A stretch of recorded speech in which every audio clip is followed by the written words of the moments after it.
BTC নিৰ্বাচনৰ বাবে UPPLৰ 16জনীয়া দ্বিতীয়খন প্ৰাৰ্থী তালিকা প্ৰকাশৰ পাছতেই জুই জ্বলিছে 14 নং চিৰাং দুৱাৰ ব্লক UPPLত। চিৰাঙৰ ৰুণীখাটাত UPPL দলৰ বিৰুদ্ধে ডাঙৰ খাই উঠিছে ডাক্তৰ সংগ্ৰাম ব্ৰহ্মৰ সমৰ্থকসকল।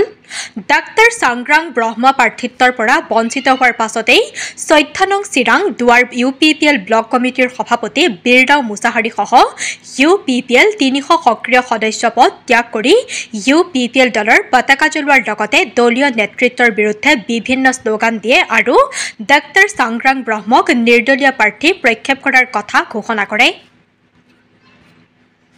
News Desk, Business First 24.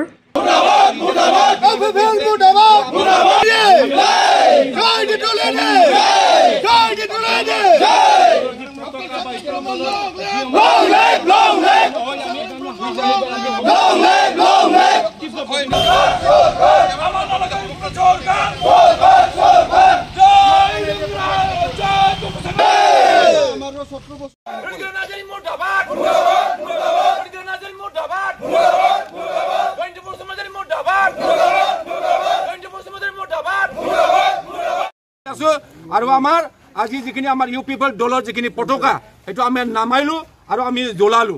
সেইটো কাৰণে আশা কৰিছো আমাৰ 14 চিৰাং দুৱাৰ সমষ্টিত আমি নিৰ্দলীয় কেণ্ডিডেট হিচাপে আমি ডক্টৰ সংগ্ৰাম ব্ৰহ্ম আমি বাছনি কৰিছো আৰু আমি আগন্তুক সময়ত তেনেকুৱা আমি কাম কৰিবৰ কাৰণে আগবাঢ়িছো। আপুনি নিজে ব্লক সভাপতি আছিলে? মই ব্লকৰ সভাপতি আছিলো। ব্লক সভাপতি পদত্যাগ কৰাৰ পিছত কিবা থাকিব জানো? মোকতো নালাগে, মোৰ পদবী নালাগে।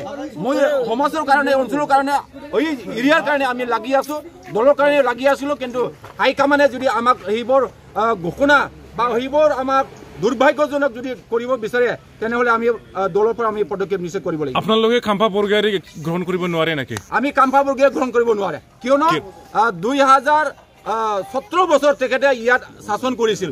ছাপ্ৰেছন অপাৰেশ্যন ডিপ্ৰেশ্যন তেখেতে কৰিছিল, মানুহ হত্যা কৰিছিল। তেখেতক আমি ছাপোৰ্ট কৰিব নোৱাৰো।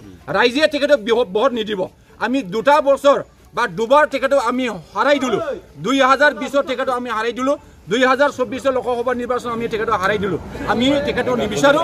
আমি নতুন মুখ ডাইনামিক লিডাৰ আমি বিচাৰিছো। ডক্টৰ সংগ্ৰাম ব্ৰহ্ম শৰ্মা আমি বিচাৰিছো।